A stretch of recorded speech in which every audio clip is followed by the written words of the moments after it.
Você é muito bem-vindo à mesa do Senhor. Depois de haver lavado os pés, nos achegamos à mesa para juntos participarmos dos emblemas sagrados do corpo e do sangue de Jesus. Estamos agora em João capítulo 13. E no primeiro verso, o evangelista escreveu: Ora, antes da festa da Páscoa, sabendo Jesus que era chegada a sua hora de passar deste mundo para o Pai, tendo amado os seus que estavam no mundo, amou-os até o fim. Algumas expressões no Evangelho de João chamam nossa atenção. Nesse verso, podemos sublinhar que Jesus sabia que era chegada a sua hora. Essa expressão ela é importante dentro do Evangelho. No capítulo 2, ao realizar o milagre da transformação da água em vinho, sua mãe havia o procurado para falar a respeito do problema que eles estavam vivendo. E Jesus disse claramente para a mãe dele: mulher, ainda não é chegada a minha hora. Esta é uma expressão alusiva ao momento de sua morte. E agora em João capítulo 13, esse momento se aproxima. Era uma quinta-feira à noite, tudo estava pronto no cenáculo. Jesus chegou aí com seus discípulos. Em algum local daquele ambiente havia uma vasilha com água. Era costume naqueles dias o menor servo da casa pegar essa vasilha e lavar os pés aos convidados. Mas nesse momento não há nenhum servo para fazer o serviço. E Jesus, como mestre no ensino, queria dar a eles uma lição da qual jamais se esqueceriam.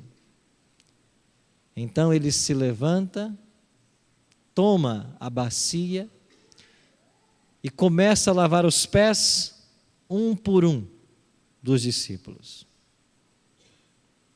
Depois que lava os pés a todos, ele faz uma pergunta: vocês entenderam o que eu vos fiz?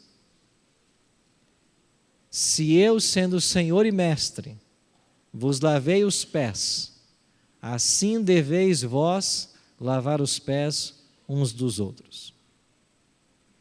A Igreja Adventista, sempre leal à Bíblia, não realiza a cerimônia da ceia ou da comunhão sem antes o lava-pés.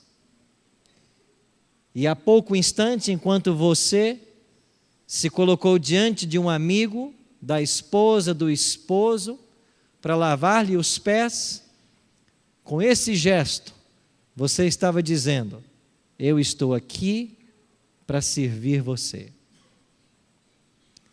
E de fato a maior posição que pode ser ocupada nesta igreja é a posição de servo. O real sentido da vida, ele só se encontra no serviço. Jesus mesmo nos deu o exemplo por ato e palavra, ao declarar: o Filho do Homem não veio para ser servido, mas para servir. Sobre a mesa, de acordo com a instituição da Páscoa, em Êxodo capítulo 12, havia alguns emblemas. Ali estava o cordeiro pascal, que havia sido morto no crepúsculo daquela tarde. Ali estavam os pães asmos, ali estavam as ervas amargas, e além disso, ali estava o puro suco da vide. Este ingrediente não fazia parte dos elementos judaicos quando a Páscoa foi instituída. Mas ao longo dos séculos, as tradições judaicas incorporaram à Páscoa o uso do puro suco de uva. E ali ele estava presente nesse momento. Então Cristo se põe em pé diante do emblema sobre a mesa, o cordeiro morto, e pela primeira e única vez no plano da salvação, o tipo encontra o antítipo. A sombra encontra-se com a realidade. O cordeiro morto está agora diante do cordeiro vivo. E nesse momento único do plano da salvação, Cristo faz a transição das economias de salvação. Se por 4.000 anos a morte de animais apontava a vinda do Messias, agora a Páscoa estava tendo seu cumprimento, porque o verdadeiro Cordeiro Pascal havia chegado. E a partir desse momento, Cristo cumpre a Páscoa e em seu lugar estabelece a cerimônia da ceia ou da comunhão. A partir desse momento, os cristãos não mais comeriam a carne de cordeiro, mas ele usa o pão e o vinho como símbolo do seu corpo e do seu sangue, que deveriam ser agora participados até que ele voltasse. Tomando um pão, Jesus disse: isto é o meu corpo que é dado por vós. Comei dele todos. Tomando um cálice, disse: este é o cálice da nova aliança. Bebei dele todos vós. Que privilégio temos nessa noite de nos aproximarmos da mesa do Senhor para participarmos dos emblemas sagrados. E ao recebermos esses emblemas e ao ingeri-los, a vida que há em Cristo será dada a cada um de nós. Os nossos pecados serão perdoados. E nas palavras do reformador Lefebvre, do século XVI, o justo morre para que o pecador viva. E nós viveremos. Viveremos pelo poder que emana do sangue de Cristo. Bem-vindo à mesa do Senhor.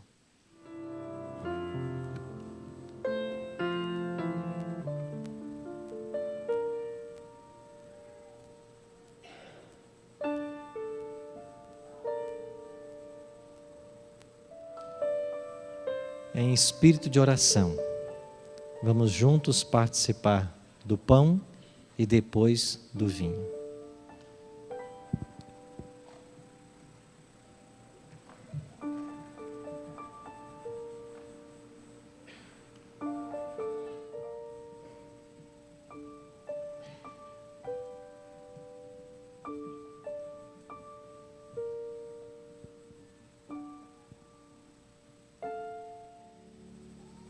Terminada a participação dos emblemas, o Evangelho de Mateus, no capítulo 26, registra uma promessa feita por Cristo aos discípulos naquela noite.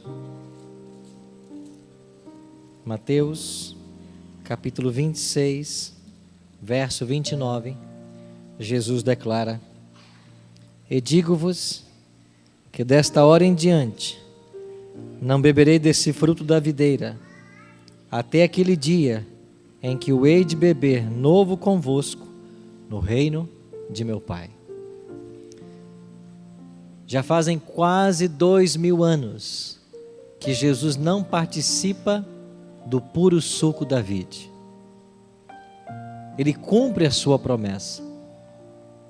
E Ele está esperando que a família humana chegue aos céus para ser integrado à família celestial, então ele voltará a participar do fruto da videira.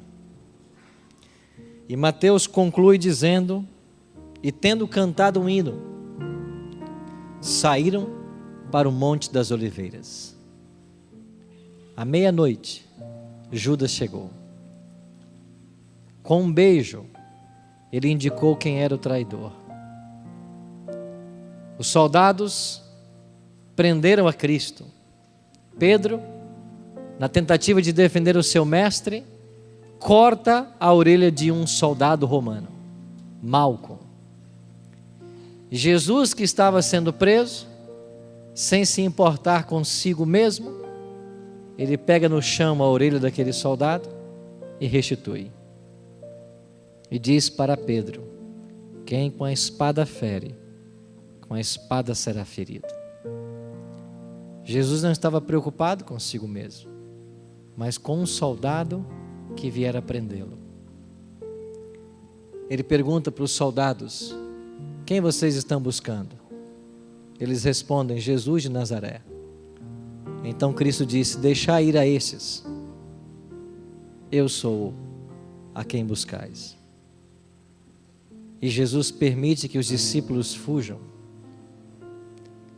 Jesus é amarrado, açoitado, injustamente julgado, e quando o dia amanhece, ele está carregando uma pesada cruz em direção ao Gólgota.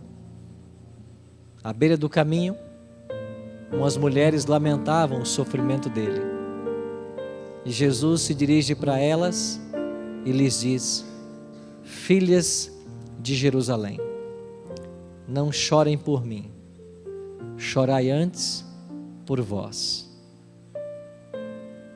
Pelos olhos proféticos, Cristo via parte daquelas mulheres nas cenas terríveis da destruição de Jerusalém, que chegaria daí a 37 anos.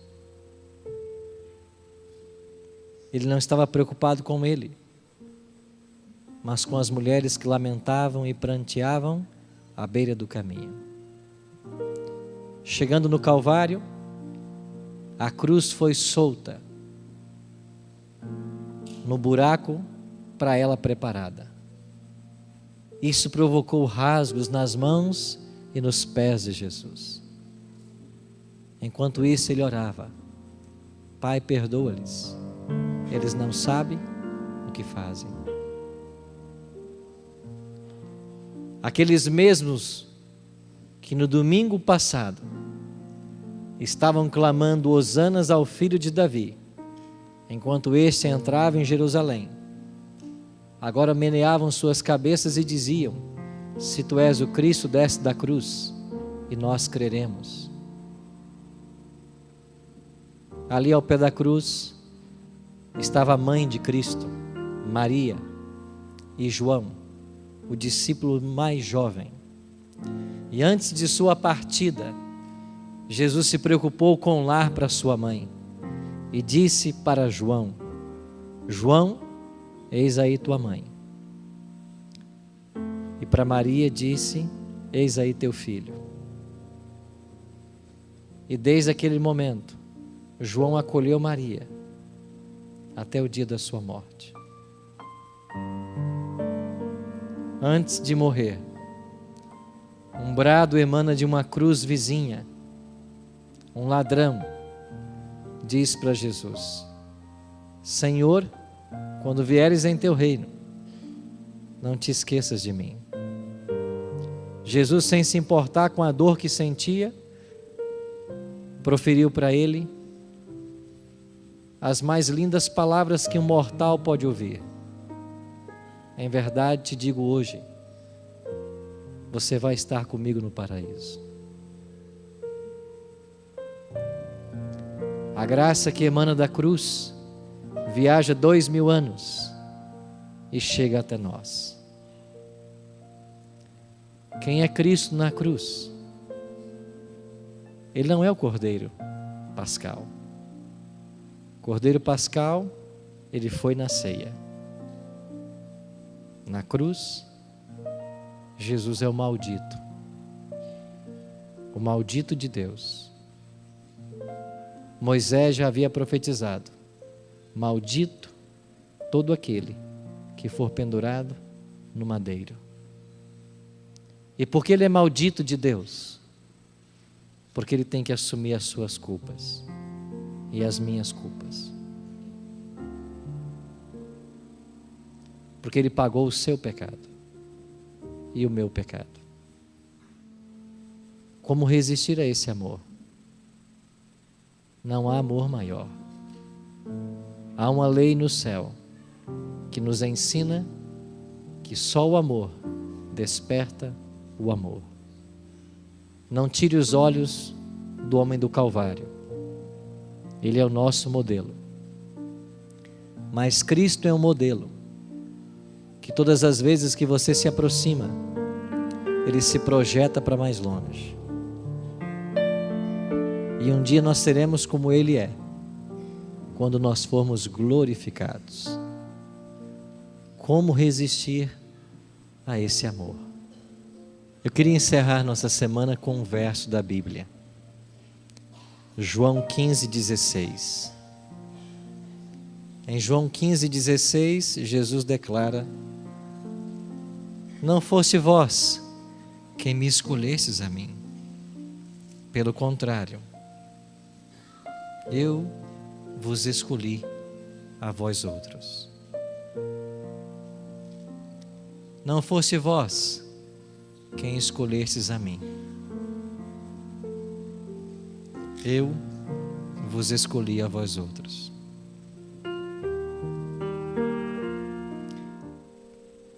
Pai Santo, nós não merecemos nada, mas é assim que funciona a tua graça. Recebe sem merecer. Nós somos pecadores e maus, mas é para isso que existe essa mesa, para cobrir nossas faltas, para perdoar pecados e para conceder vida.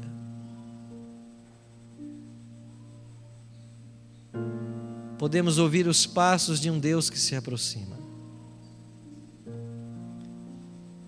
Que o teu Espírito nos ajude nessa noite a nunca desistirmos do céu. Porque não fomos nós quem escolhemos ao Senhor. O Senhor quem nos escolheu.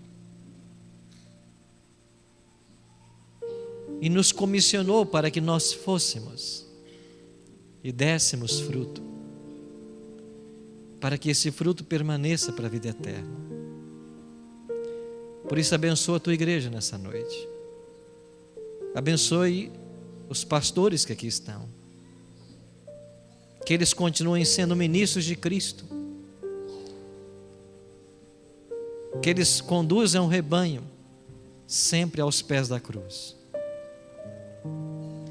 Abençoe os oficiais da igreja, os nossos anciãos, os nossos diáconos e tantos outros oficiais que aqui estão,